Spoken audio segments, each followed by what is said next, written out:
Hi hello నమస్తే, welcome to 100 TV. ఈ రోజు మన స్టూడియోలో బహుముఖ ప్రజ్ఞాశాలి సాయి కర్ణం గారు మనతో ఉన్నారు. మా నమస్తే మా.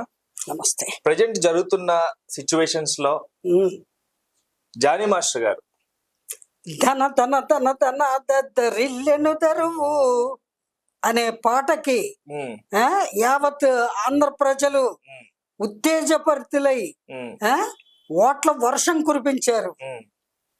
అంత అద్భుతంగా నృత్య ప్రదర్శన చేసినటువంటి జానీ, మిస్టర్ జానీ, మాస్టర్ జానీ, చాలా దురదృష్టకరం ఏంటంటే చాలా నీచంగా, చాలా అమానవీయంగా ఒక పరస్త్రీతోటి లైంగిక వేధింపులు, అలాగే అమ్మాయిని మానభంగం చేయడము, ఇటువంటి విషయాలు ఆ అమ్మాయి ద్వారా పోలీసుల కంప్లైంట్లో వచ్చి అవి ప్రపంచం మొత్తానికి వెల్లడి కావడము very shame on his part, very shame.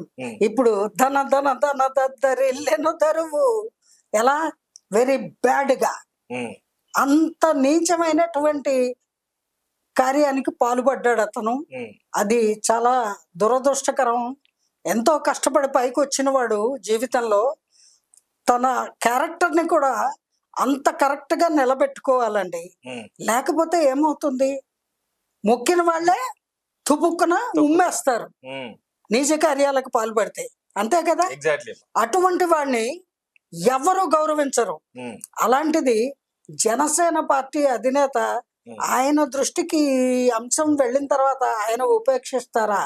తక్షణమే ఈ పార్టీకి అతనికి ఏమీ సంబంధ బాంధవ్యాలు లేవు, ఉండకూడదు అని ఉత్తర్వులు జారీ చేసే ఉంటారు ఈ పార్టీకి. అంతేకాదు సినీ పరిశ్రమలో కూడా పెద్దలు ఊరుకోరండి. ఎవరైనా వాళ్ళ దృష్టికి రానంత వరకే పలానా వాళ్ళు పలానా నేరం చేశారు అనేటువంటిది తెలిస్తే పెద్దవాళ్ళు ఊరుకోరు.